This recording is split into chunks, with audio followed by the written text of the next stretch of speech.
أعوذ بالله من الشيطان الرجيم بسم الله الرحمن الرحيم Assalamu alaikum dear viewers and welcome back to another series of Her Thoughts, a show discussing daily issues faced by women as well as reading and answering your emails and questions.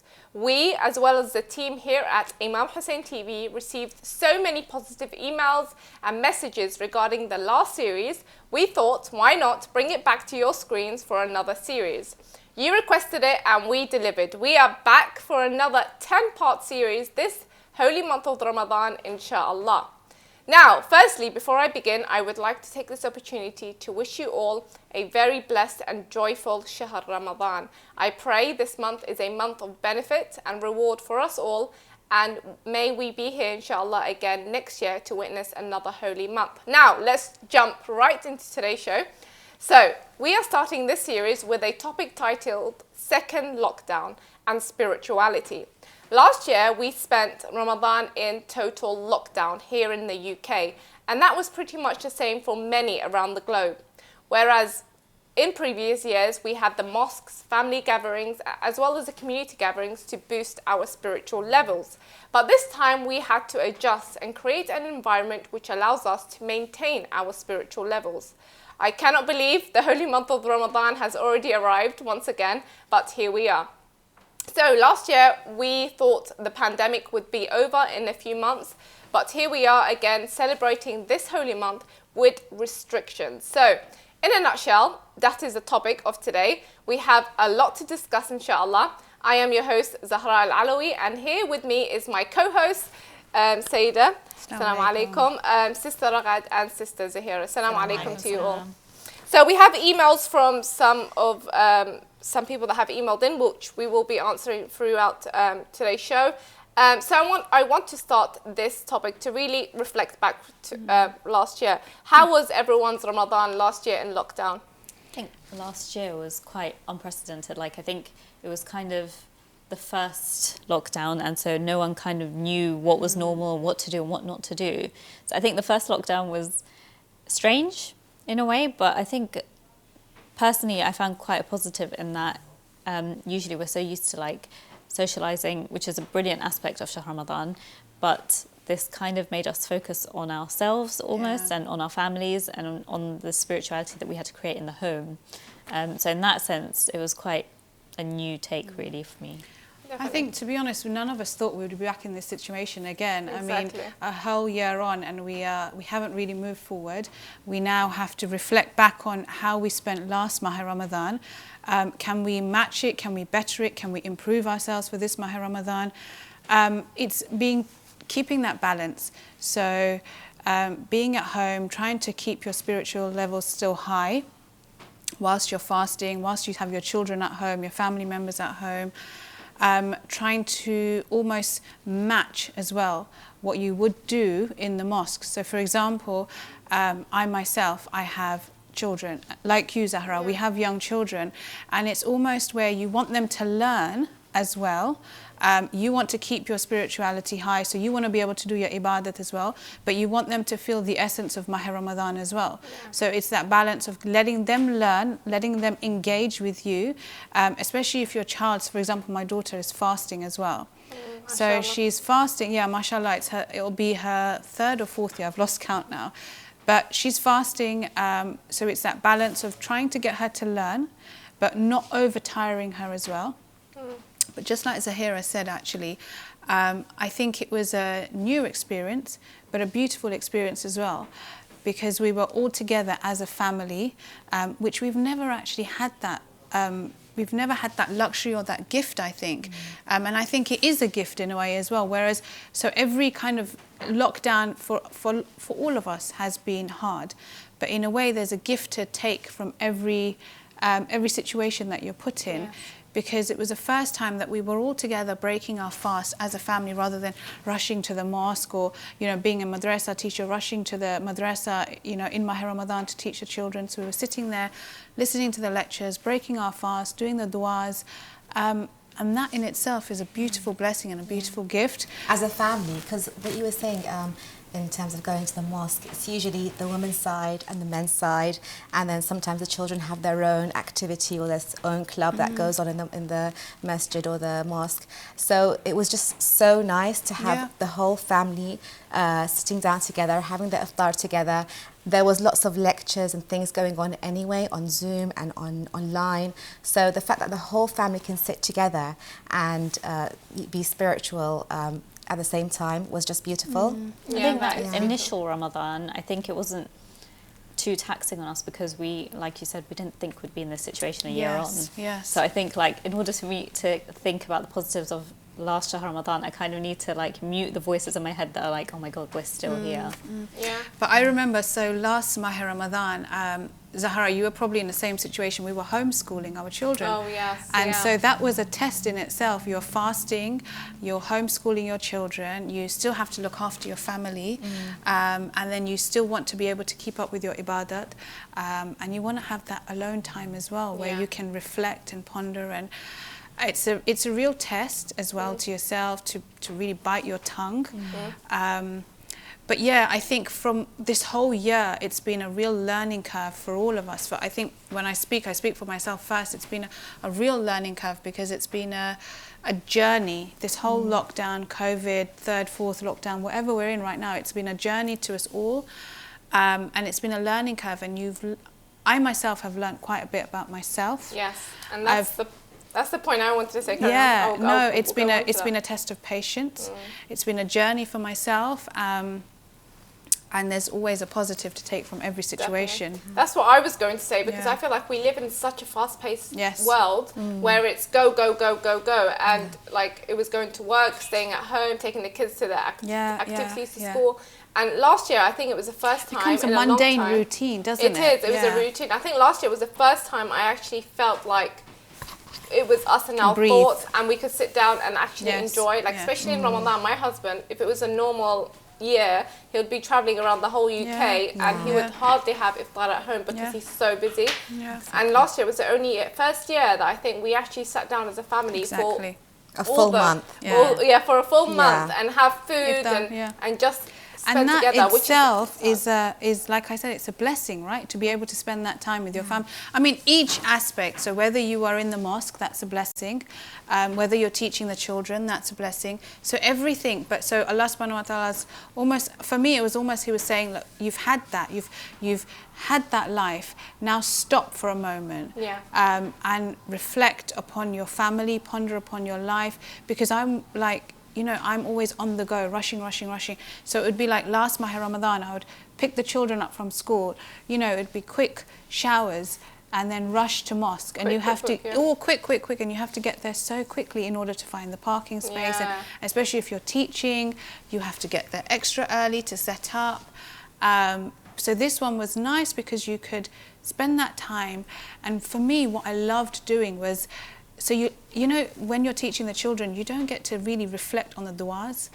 So you would hear the du'as or you would recite it with the children, but I would never get to learn the meaning of it or read the meaning of it. And, you know, just reading the meaning of Dua Kamal, we know it's so beautiful. Stopping and reflecting. Stopping and reflecting and actually really crying on the words. And that, for me, I found that beautiful. And I really hope that this Ramadan brings a new element of becoming closer to Allah Subhanahu wa Ta'ala and improving myself as well. Definitely. So this Ramadan, we still have restrictions in place. We're not allowed to gather in large gatherings. The mosques are still closed. So with that absent, it's pretty much the same as last year. Only a few rules have been relaxed. So how can we keep that spiritual levels at home? How do we boost those spiritual levels so we still benefit from Ramadan? I think one thing that's really important is planning and making deliberate intentions. I think last Shahr Ramadan last year, it was still new to us. We didn't know we were going to be in this situation a year later. So I don't think anyone was really that down about it. And so, you know, like Sayeda, you mentioned, and you guys mentioned that, you know, you had this family element to it. Everyone was together. You'd find things to do at home, which you hadn't done in previous years. Year later, I don't know about you guys, but I'm utterly fed up of being in lockdown and just having that cloud over your head of, oh my God, when is this going to end? makes me think that it's so easy to think that, oh, if we're home, we're definitely going to read Quran, or if we're home, we're definitely going to do this and do that. And having that cloud over your head actually means that you may not. There's a very good chance you may not. You might want to deep down, but it takes a lot more effort when you're so fed up with the situation you're in. So I think this year the important thing will be to really make a plan as a family and say, okay, so after iftar, this is what we're going to do. This is what we're going to do on this day, do Akmal on the Thursday, etc., and just making sure there's a schedule that we can see, or at least that we have in our mind, and not just kind of wing it. SubhanAllah, when you say things out loud, like you said, make a schedule, it makes it that much easier to actually stick to the schedule that you sometimes make in your head, because you feel like you have to show up for your children, you have to show up for your husband or for your family. So when you've told your children already that Thursday nights are going to be for Dua Kumail, Friday nights are going to be for this activity, then you kind of have to show up, and it's really important. It's really nice to actually tell everyone your plans. I think it makes so much, Yeah, no, definitely. I think as mothers, we are almost the glue of the family. Yes. And if we don't make that effort with our children, so I mean, last year we were in this situation. This year, a year on, we're in the same situation. Nobody thought, I myself, I was very premature in my thought. I thought, you know, a few months' time, everything will be normal. But now I think we've realised that this is the new norm. And so we have to, as humans, we have to adapt, because if we don't, then at the end of the day, the only people who are going to suffer is ourselves and our families. So if we as mothers don't make that effort with our children at home, then if they're not going to the mosques, they're not going to the madrasas, yes, they are learning online, but it's not the same. Yeah. So like you were saying, Zahira, and that's something that I tried to implement last year, I would make sure that my children, my husband, we were all at home, so there was no excuse. We all sat down, you know, a couple of hours or an hour before Maghrib time. We listened to the du'as online. We listened to the daily lecture, Thursday night Dua Kumail, and it was just so beautiful to actually have that time to reflect and listen, which I think I was also missing in my life. And so a year on, I think now I've learnt from last year how to do it. Try and implement the same thing this year, and try and make it fun for the children. Try and make it something that they look forward to, because often they'll be like, oh no, I have to sit down and do du'as again. Try and make it so that they look forward to it, so they know that, look, just how they would go to the mosque during Mahr Ramadan, they're doing the same thing. We're bringing the mosque home. Bringing the mosque home, exactly, and just making it more interesting, make them enjoy it, make them like it. So that's one of the biggest points that I try to do, is to create that environment at home. And we have to like decorate the house. We have to make it, because kids, I think, especially for children, they're very visual. So unless there is a visual change at home, or you know, something that they can really see, changes that they can see, they're not going to feel that. I mean, before last year, before last year, I would never have thought to decorate the house for Ramadan, because you know, we usually spend Ramadan with family and in the mosque and outdoors, so we didn't really think of decorating the house. But from last year, that idea came, and it made the house feel so. Gave it the Ramadan vibe, that Ramadan feel. I mean, this is exactly what I was going to say. The Ramadan decorations, you know, we would have a little Ramadan area. So they know, okay, this is the Ramadan calendar. Open up each section of the, you know, first day of the month, second day of the month. They know that there's something coming. You know, Ramadan is not just an ordinary month; it's a special month, the most blessed month of the holy year. They know that there's something for them to look forward to. And then when it's the wafat nights of Ramadan, in Mahr Ramadan, they know, okay, the mood of the house changes. We're not going to sit and laugh. We are going to be somber. We are going to listen to the majalis, you know. Making that impact on the children from a young age. And I think, you know what, to be honest now, we all have to realise that things may not go back to how they were. Yeah, they're definitely not going They're not, and are we going to be comfortable? We're used to sitting in large crowds in Mahr Ramadan, where you're packed in a room with 1,000 people around you. Are you actually going to feel comfortable doing that after the whole year that we've had and the distance that we've had to keep? So that may not ever happen again. So now we have to realise that we have to make the effort to implement the changes in our lives in order so that we as a family don't suffer, as a community, and our children don't suffer, and they continue to learn and grow and love the religion. Definitely, yeah. I think that's very important, is whatever they're missing from the mosque, we should bring it home. Exactly, Whether it's creating activities at home that they can participate in, creating the environment, and just like we've become the homeschoolers for the academic education, we have to. I mean, there's so many arts and crafts that they can do, related to, you know, each Mahi Ramadan, each segment in Mahi Ramadan, be it the Kushalis, the Laylatul Qadr nights, the Wafats. There is so many activities and resources out there for young children that they can utilize, and it's at the all our children are experts now with online, so they can do it, you know. Yeah. Let's move on to a very important point, and that is mental health. Now, we know, and this is proven by statistics, that during the beginning of the lockdown and pandemic, the rates of depression was extremely high, and it increased high. And then after the second lockdown, the third lockdown, it slightly decreased. But now with Ramadan, many people are fasting, they don't have much energy. This may magnify a lot of people's anxiety and depression. So how can those who are going through depression and anxiety, first, as a disclaimer, everyone should seek medical professional, let's say, help if they are suffering but what tips and advice would you give for those who are perhaps going through anxiety or depression during this holy month of Ramadan, especially being away from the community and away from large gatherings? I read a really beautiful quote, and it says, "Speak to Allah more than you speak to yourself." So it's just, if you're feeling down, you're feeling low, rather than speak to yourself and just listen to your negative thoughts, because sometimes your brain can just kind of take you around in circles, and it just gets worse and worse.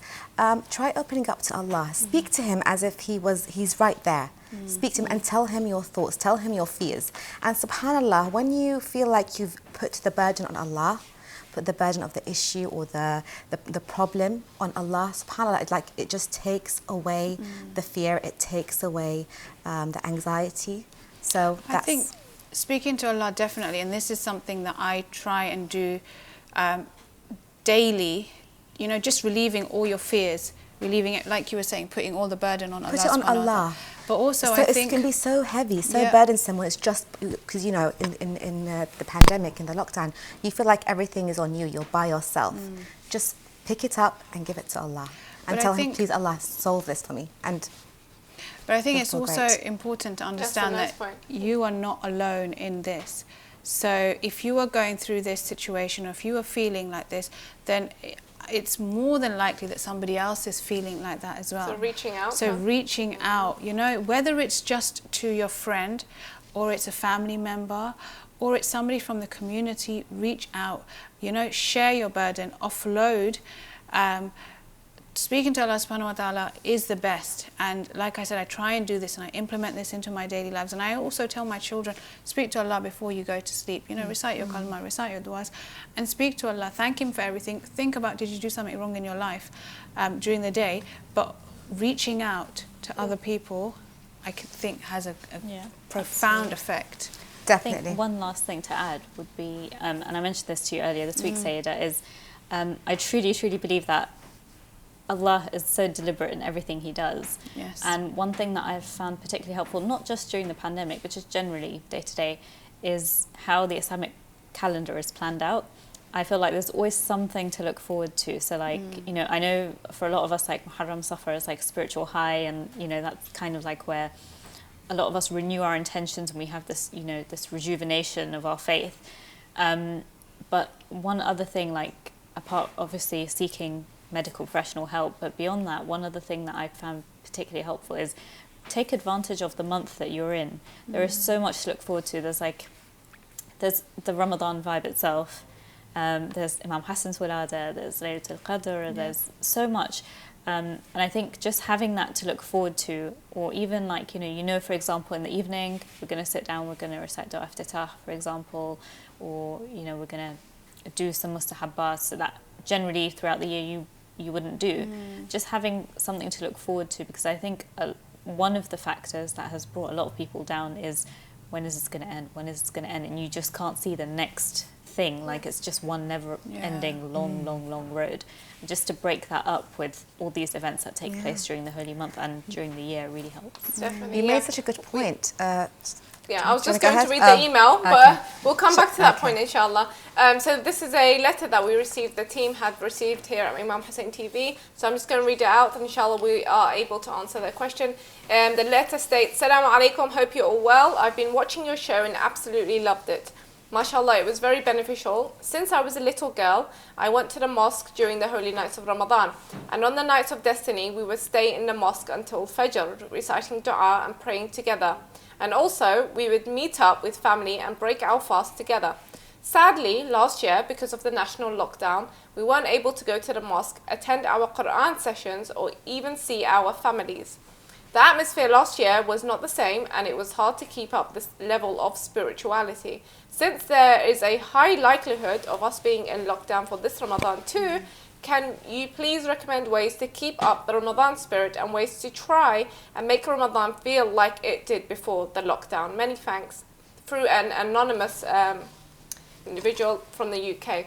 So we'll go back to your point. I think we can incorporate it all together. But in a sense, I think a lot of people are getting, what I got from this message is a lot of people are yearning for what we had before. Yes. She's saying, how can we make Ramadan feel like what it did before? So a lot of people are yearning for what we had before, and they want to bring that same atmosphere. So I know we sort of covered those points in the beginning, but what else it's the would you be able to yearning add? and what you said as well, the yearning and the waiting for things to go back to the way they were, rather than just embracing what we're in.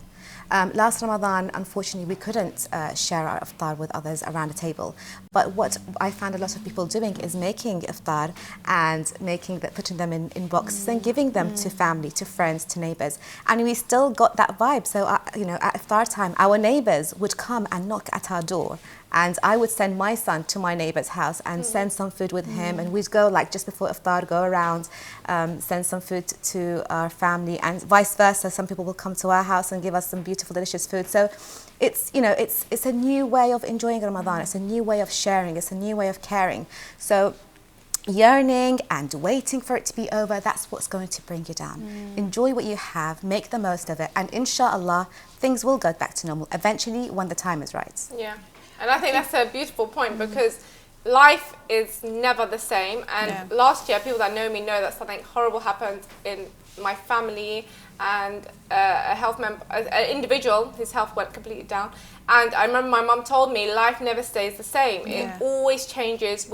Life is like this. There's some days you may go through a problem, next day. Life is a test, though, Zahra. Life is a test. And if us believers, Shias, are not tested, then you have to question your own self. Exactly. So we need to realize that life is a test, and life will continuously change. And with every change, we can find a blessing in it. Definitely. So even in this situation that we are in, if we actually dig deep, we can find blessings in every little situation that we're in. So I think, our dear viewer who's written in, it's in essence everything that we've been speaking about. Incorporating the changes that we've made in our life during the year into Mahr Ramadan, making it a beautiful month for us to celebrate as a family in the house, making it special. The decorations go up in the beginning. We know that during the Wafat nights we sit down and we listen to the majalis, to the lectures, to the du'as, and you know what? It's bringing so much barakah into your house. Yeah. Definitely. Whereas before, okay, there is barakah in itself, congregating as a gathering and sitting in the mosque together, but bringing that barakah into your house as well, that's irreplaceable as well. Definitely, yeah. And you're completely right. And the thing is, we have to just ride the wave. Yeah. So whatever happens, changes happen, we have to make the best out of the situation we're in. Yeah. And that is what I really have learnt in the previous years, is that we always need to make the situation we're in good, and never look back, never look forward. We have to make the present the best that we can, and just say Alhamdulillah Personally, and just go with it. Personally, I feel that last Ramadan was one of the most beautiful Ramadans I've had with my family, especially because the fact there was no school. And the children really reaped the benefits of Ramadan. They really had, enjoyed the actual Ramadan, eating late, sometimes staying up till suhoor, praying Salat al-Subh together, sleeping in the next day. So I just felt like it was one of the best Ramadans. Obviously, everyone's in different situations, but I think I'm just the type of person that always tries to look at the bright side and just tries to forget. That's beautiful. That's what I think the mentality everyone should have, is just looking at the bright side. Just look at the bright side. Try and see what has Allah given you instead. He's taken something away, of course, but He's always going to give you something in return. Definitely. There's something really beautiful I heard from someone, and they said anytime you feel that you're in a hardship or just a tough situation, just the one question you should always ask yourself is, what can I gain here? Because I'm in this situation for a reason. There is obviously something to gain. And when you look at it that way, it's tough. It's definitely tough. Especially if you're so emotionally charged, if it's really upset you that much, it's really difficult to take a step back and kind of switch a flick and flick a switch and kind of think, what can I gain from this? But if you do that, it really, really helps. Yeah. But also realize that we living in this country, we are so blessed compared to, say, for example, somebody else in a war-torn country. So our Ramadan, yes, it's going to be different, but it's going to be full of blessings. Our table is still going to be full. Our fridge is still going to be full. We're still going to be able to sit in our comfortable houses and listen to du'as, albeit different, but still full of blessings. And one thing that you said, Ragad, was really beautiful, which is what I actually tried to implement with my daughter, was we would pray namaz Shab at night. So, and she got into a routine of this. And she would, we would not wait till the awal, just before Fajr time, but we would pray after 12 o'clock. And she realized that this was her routine, and it was a beautiful routine. And because she was at home, she had the luxury of waking up late in the morning.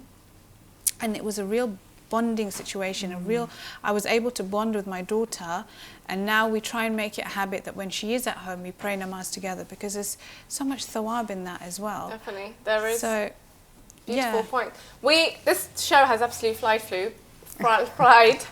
We have about 5 minutes left, so I just want to get some closing remarks and just important points that you would just tell our viewers about Ramadan. We are in the beginning of the holy month, so we've still got the months to come. So what kind of tips and what kind of last closing remarks do you have for the viewers?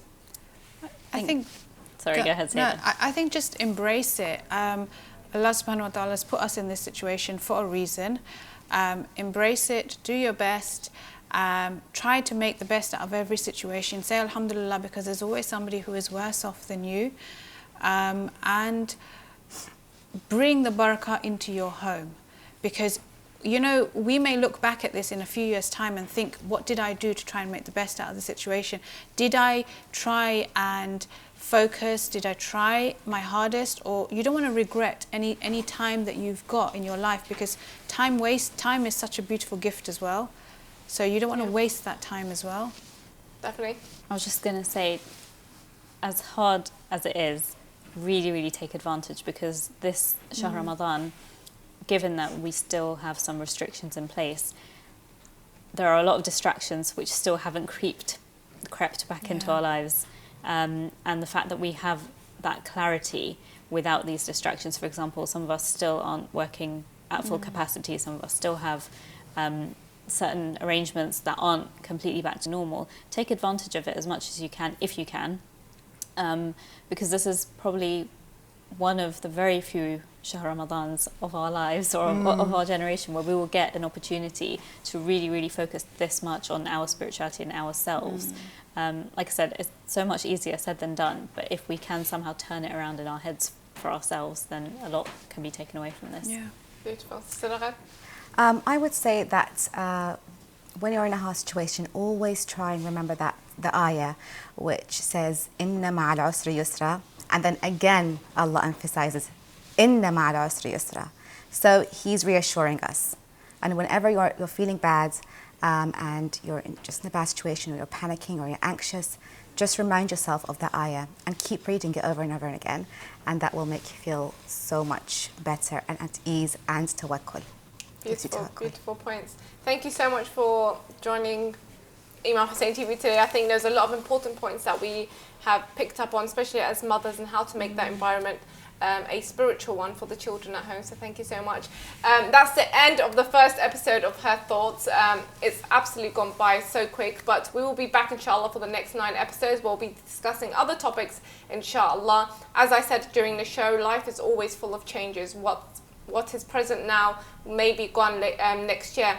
And just before I end off, I want you all to please remember and read Surah Al-Fatiha for all those who didn't make it to this Ramadan. Many of our friends, family and people in the community who have sadly lost their lives during the pandemic and are not here to experience another holy month of Ramadan. Let's read the Surah Al-Fatiha for them, and inshallah we are able to receive all the benefits of this month inshallah, and make it a spiritual environment and a spiritual month for both for ourselves, our children and families. Thank you so much for joining, and we'll be back with another episode inshallah. Wassalamu alaikum wa rahmatullahi wa barakatuh.